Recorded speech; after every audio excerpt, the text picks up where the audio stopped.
Настолько ли хорош 13-й iPhone, как все про него говорят? Так все-таки, как же он себя поведет во время ночной съемки? Повлияло ли как-то в лучшую сторону увеличение модуля камеры? А также сравним все это с предыдущими моделями айфонов. Поэтому будет интересно. Усаживайтесь поудобнее, тем, кто кушает, приятного аппетита. А у микрофона, как всегда, я, Finder, и погнали к просмотру. Начну я, пожалуй, с фоточек. Сразу же на первой фотке такой сильной ценовой разницы я не замечаю. А вот если говорить так, то явные отличия видны вокруг фонаря. Во-первых, он получился менее качественный, а также от него пошло множество шумов в небе. При приближении к машинам видно, что 13-й слегка делает более четкую картинку, с меньшим количеством шумов. Но тут это особо незаметно, поэтому пойдем дальше. На следующем снимке 12-й больше высветляет, и картинка явно менее детализированная. При приближении, к примеру, к бордюру, это хорошо можно заметить. Собственно, дальше я решил сфотографировать табличку рядом с футбольным полем, чтобы посмотреть, насколько будет четко виден текст на фото. И сразу могу сказать, что на 13-м айфоне фотка вышла в разы контрастнее и сочнее. Вообще не понял, почему 12-й так сильно решил высветлить картинку. Ну и собственно, при приближении текст можно прочитать и там, и там. Но на 13-м явно все получше, хотя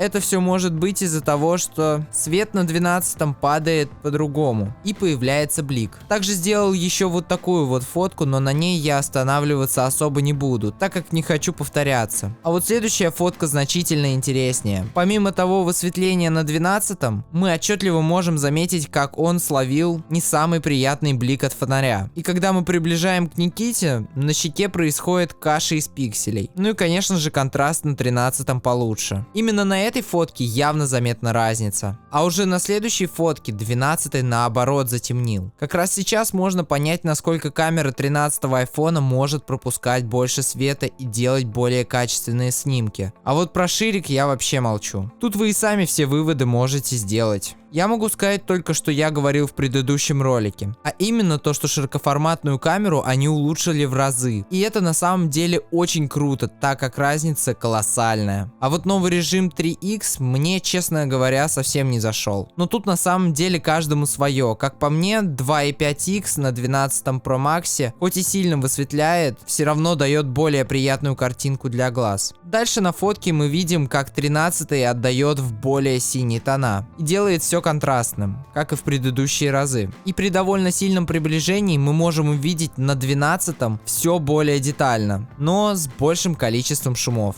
Но на 13-м, честно, мне все-таки картинка нравится больше. А следующая фотка мне нравится даже больше на 12-м, хотя 13-й явно качественнее. Вот даже при приближении мы отчетливо можем увидеть шумы. А вот ширик меня очень расстроил на 12-м. Но зато хоть тут можно увидеть явные изменения в 13-м поколении айфонов. На данном этапе я, пожалуй, закончу с фотками и приступлю к видео. Все, кто хотят рассмотреть фотки поподробнее, то я оставлю ссылку на свои группы, в которых, собственно, я их и выложу. Кстати, там их будет больше, так как некоторые в ролик не попали. Поэтому можно сказать, что некий эксклюзивчик. Тем временем по видео тоже очень заметно, насколько света приходит больше в камеры 13-го айфона. На 12-м вообще по сути ничего не видно. Но шумов, конечно, и там предостаточно. Конечно, съемка идет почти в кромешной темноте, поэтому я думаю, что даже на хорошей камере были бы шумы. И 13-й тут себя показал с хорошей стороны. Также у нас из-за того, что в первое время, пока мы не поставили 12-й iPhone на зарядку, на холоде он снимал с какими-то пролагиваниями. А дальше я решил протестировать широкоформатную камеру.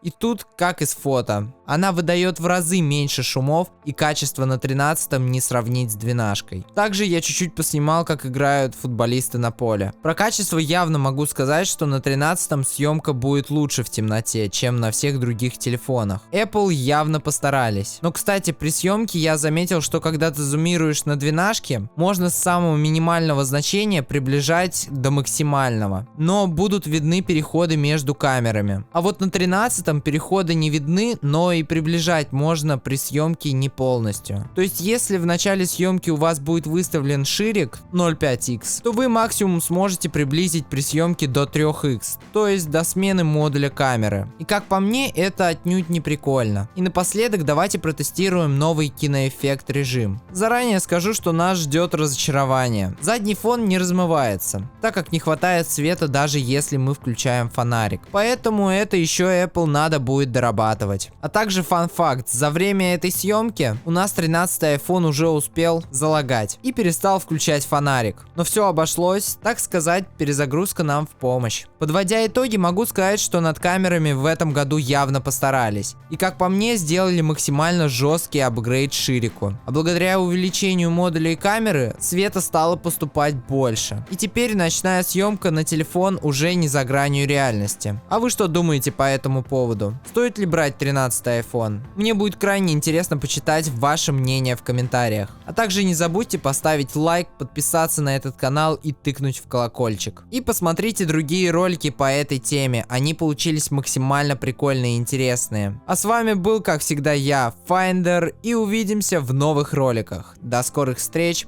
пока-пока.